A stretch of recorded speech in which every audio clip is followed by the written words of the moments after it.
안녕하세요 학생들, 역사 2.0입니다. 자, 드디어 한국사 15번 학습지 공부할 차례가 되었습니다. 자, 15번 학습지의 내용을 살펴보기에 앞서서 우리가 알아둬야 할 배경 지식이 하나 있습니다. 바로 여러 가지 정치 체제의 이름과 그 내용을 우리가 알아두고 15번 학습지의 내용을 함께 공부해야 합니다. 지금 배울 여러 가지 정치 체제의 내용은 15번 학습지 이후에도 여러 차례 계속해서 반복이 될 예정이니까 선생님이 지금 하는 내용들 잘 정리해두고 앞으로도 공부함에 있어서 많은 도움이 되기를 바랍니다. 자, 여러 가지 정치 체제의 모습 첫 번째입니다. 바로 전제군주제입니다. 전제군주제. 자, 왕은 있고 국민의 대표가 뽑은 사람들이 만든 법, 헌법은 없는 제도입니다. 자, 헌법은 법 중에서도 최고 수준의 법을 말한 것이죠. 왕은 존재하지만 헌법은 없는 제도. 자, 즉 왕이 누구의 제안을 권력에 사용을 할 때 바로 여러 가지 정치 체제의 이름과 그 내용 및 특징을 알아두어야 합니다. 지금 배울 세 가지 정치 체제의 이름과 그 특징을 알아둬야 15번 학습지에서 배울 내용과 이후 배울 내용에 있어서 여러분들이 큰 어려움 없이 내용을 잘 따라갈 수가 있을 겁니다. 자, 그렇다면 하나씩 여러 가지 정치 체제 이름 그리고 내용을 알아보겠습니다. 첫 번째 정치 체제의 이름은 바로 전제군주제입니다. 자, 한 나라의 최고 지도자를 일단 왕이라고 이름 붙이도록 하겠습니다. 자, 그리고 헌법이라는 개념이 등장하게 되는데요. 국민들이 뽑은 대표가 만든 법 중에서도 가장 최고 높은 수준의 법을 우리는 헌법이라고 합니다. 전제군 주제에서는 왕은 존재하지만 헌법은 존재하지 않습니다. 즉 왕이 권력을 사용하는 데 있어서 아무런 견제를 상대적으로 덜 받는다는 말이죠. 결국 왕이 견제를 상대적으로 받지 않고 무제한적으로 권력을 사용할 수 있는 제도를 바로 전제군주제라고 우리는 하는 것입니다. 다음 두 번째 정치 체제의 이름은 바로 입헌군주제입니다.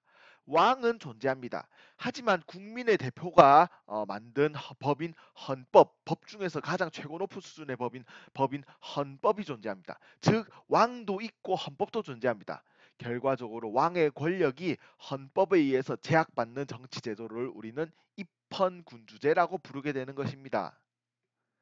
마지막 세 번째 정치 제도입니다. 공화제입니다. 왕은 존재하지 않고 헌법은 있다. 즉 왕이 없이 한 나라의 주권이 국민에게 있는 제도를 말하는 것입니다.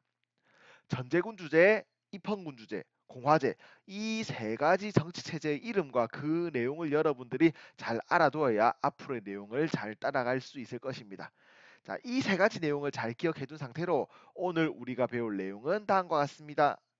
을미사변, 을미개혁, 아관파천, 대한제국, 광무개혁 등의 내용을 15번 학습지에서 함께 공부해 보도록 하겠습니다. 오늘 배울 첫 번째 내용, 을미사변입니다. 1895년은 60갑자로 을미년입니다. 즉 그리고 사변이란 갑작스럽게 일어난 놀라운 사건이란 뜻입니다. 즉 을미사변은 1895년 을미년에 일어난 갑작스러운 놀라운 사건이라는 뜻인데요. 자, 을미사변이 발생하게 된 배경은 다음과 같습니다. 우리가 이미 14번 학습지에서 청일전쟁의 결과 부분에서 배웠던 내용입니다. 일본이 조선을 둘러싼 청나라와의 전쟁, 청일전쟁에서 승리를 하면서 시모노세키 조약을 체결합니다. 시모노세키 조약의 내용에 따라서 일본은 랴오둥 반도를 차지하게 되지요. 하지만 일본의 힘이 너무 강력해질 것을 걱정한 세 개의 나라, 러시아, 프랑스, 독일 세 개의 나라가 일본이 랴오둥 반도 차지하는 것에 대해서 간섭하게 됩니다. 결국 러시아, 프랑스, 독일의 간섭에 따라서 일본은 랴오둥 반도를 청나라에 돌려주게 되죠.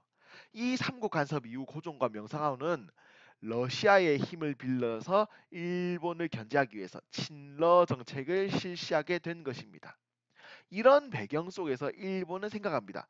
조선의 친러 정책을 막기 위해서 명성황후를 직접적으로 공격해야겠다는 생각을 하는 것이죠. 그래서 일본 정부의 주도하에 일본군과 떠돌이 무사들이 경복궁에 침입하여서 명성황후를 살해하게 되는 것입니다. 명성황후를 살해함으로써 조선의 친러 정책을 막고 친일 정권을 세우기 위하여 실시했던 일입니다. 이 사건을 을미사변이라고 부르게 되는 것입니다. 을미사변 이후 일본의 주도로 다시 한번 조선 내에 개혁 정치가 실시됩니다. 우리는 이 개혁을 을미개혁 혹은 3차 갑오개혁이라고 부르게 됩니다. 을미사변 이후 김홍집을 중심으로 한 친일 내각이 성립되고 이 김홍집 내각이 여러 가지 새로운 개혁 정치를 실시하게 되는데요. 그 내용은 다음과 같습니다. 우선 첫 번째, 태양력 사용. 달을 기준으로 날짜를 세는 달력을 우리는 태음력, 음력이라고 부릅니다. 그동안 조선은 음력을 사용했습니다. 하지만 이때 실시되었던 지금 실시되고 있는 을미 개혁을 기준으로 조선은 이제 태양을 기준으로 하는 해를 기준으로 하는 태양력, 양력을 사용하게 되는 것입니다. 을미 개혁의 내용 두 번째, 건양이라는 연호를 사용하였다라고 되어 있는데요. 연호는 특정 시점을 기준으로 연도를 부르던 이름을 말하는 것입니다. 즉 을미 개혁이 실시되는 1895년을 1896년으로 바꾸게 됩니다.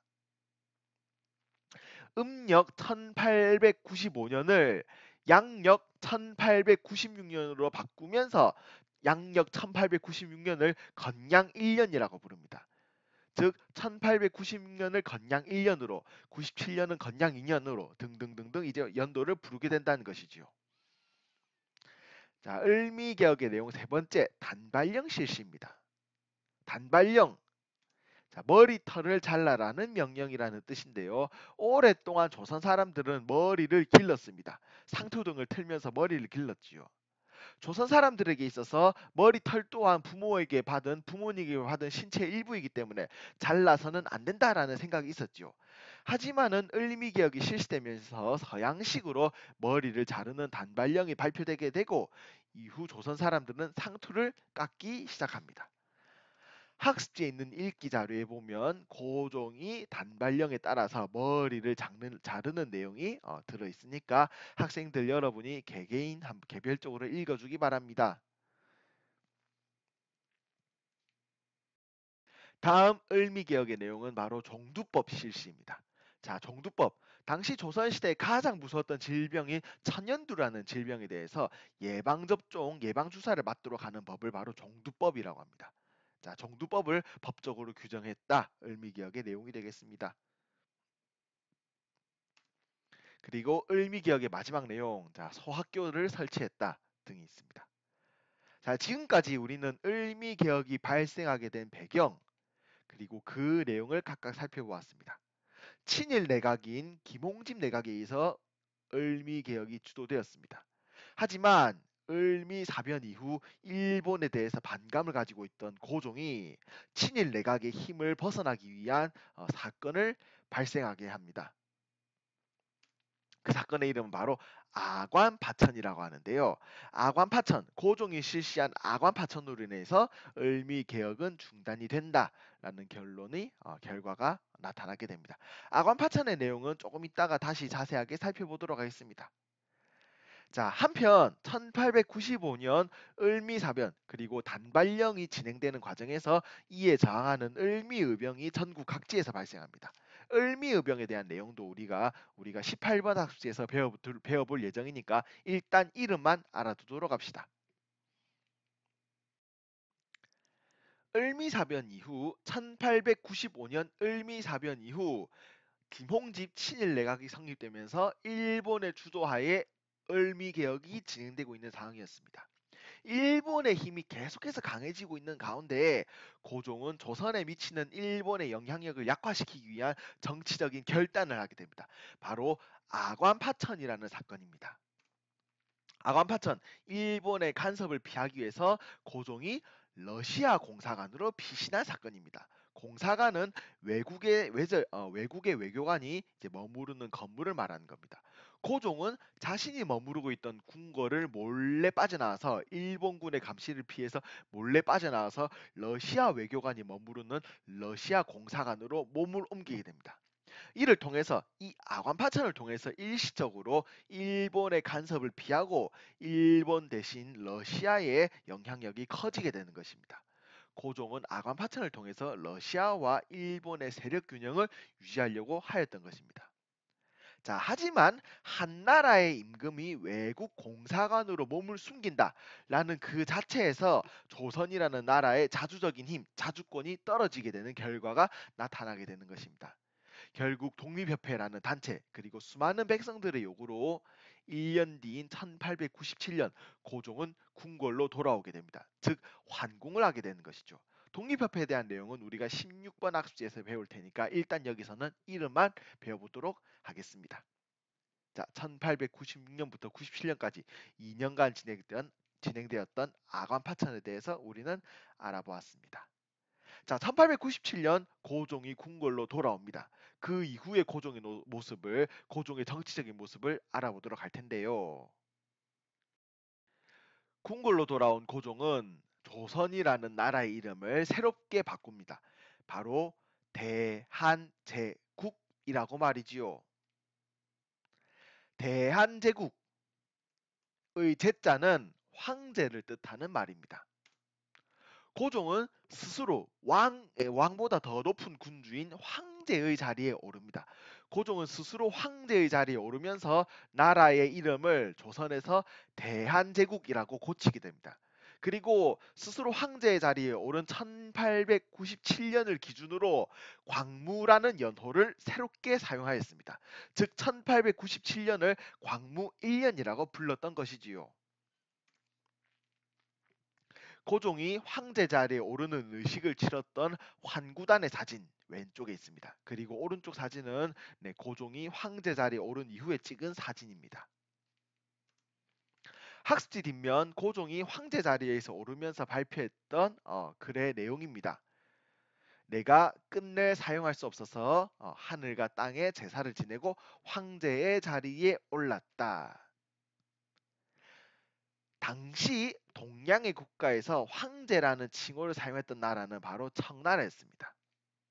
즉 고종은 스스로 나라 이름을 황제 나라인 대한제국이라고 바꾸고 황제를 스스로 칭하면서 중국 청나라의 4대 관계를 벗어나고 수많은 강한 나라 열강들에게서 벗어난 우리는 자주 독립국이다 라는 뜻을 밝히고자 했던 것입니다.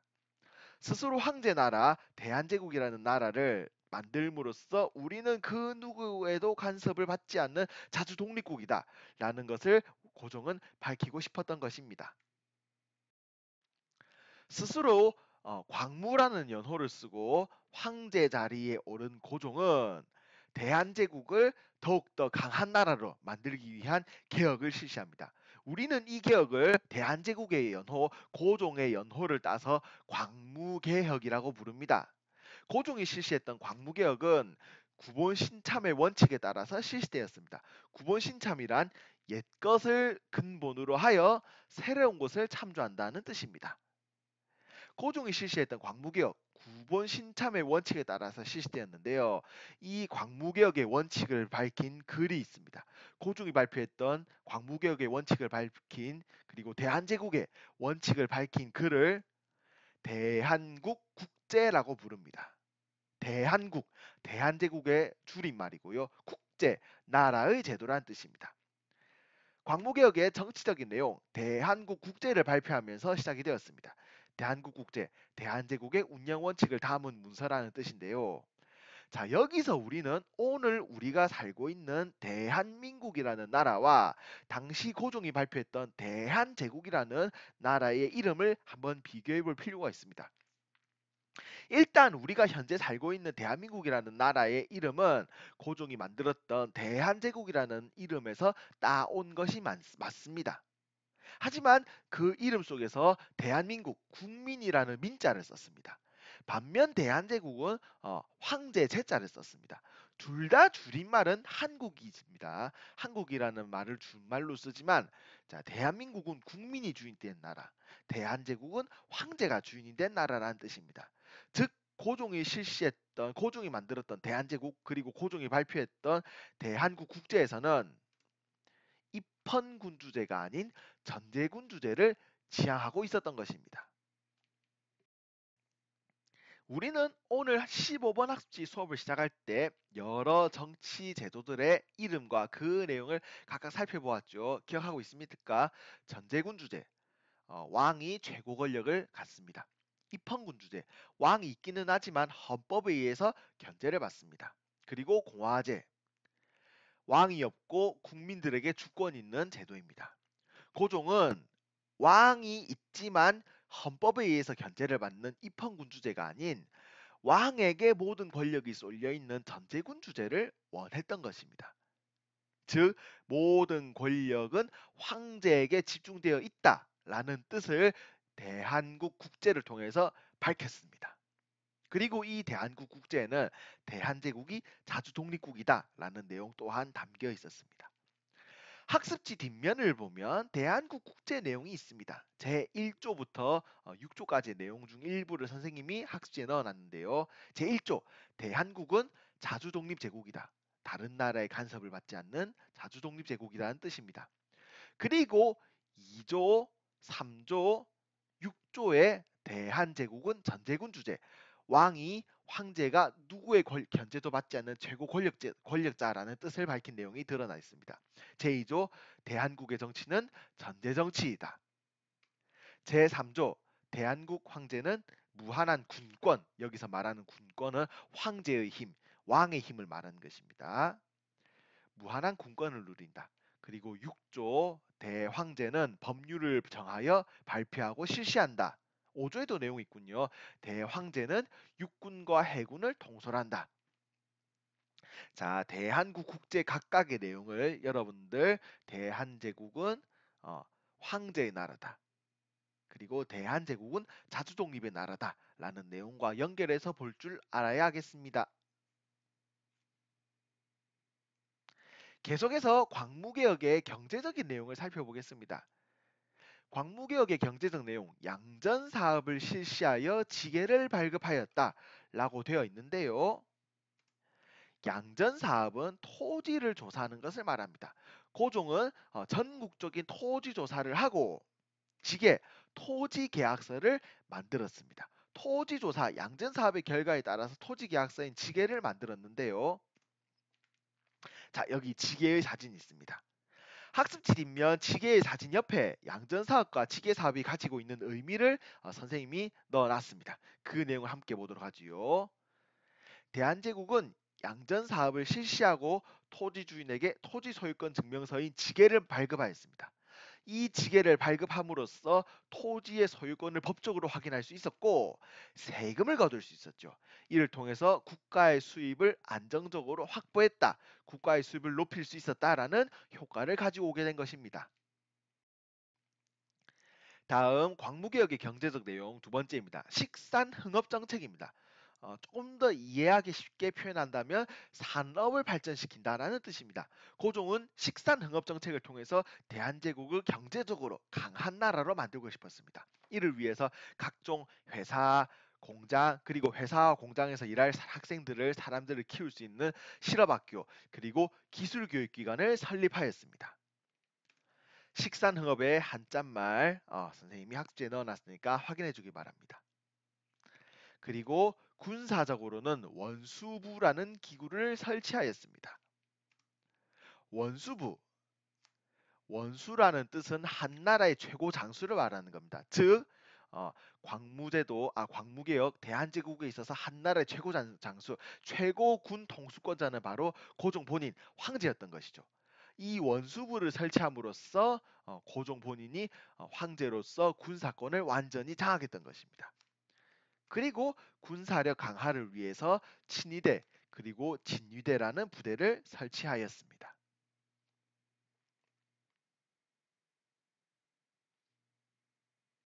교과서 정리하기 내용 살펴보겠습니다.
자, 오늘 우리가 배운 내용을 정리하고 마무리하겠습니다.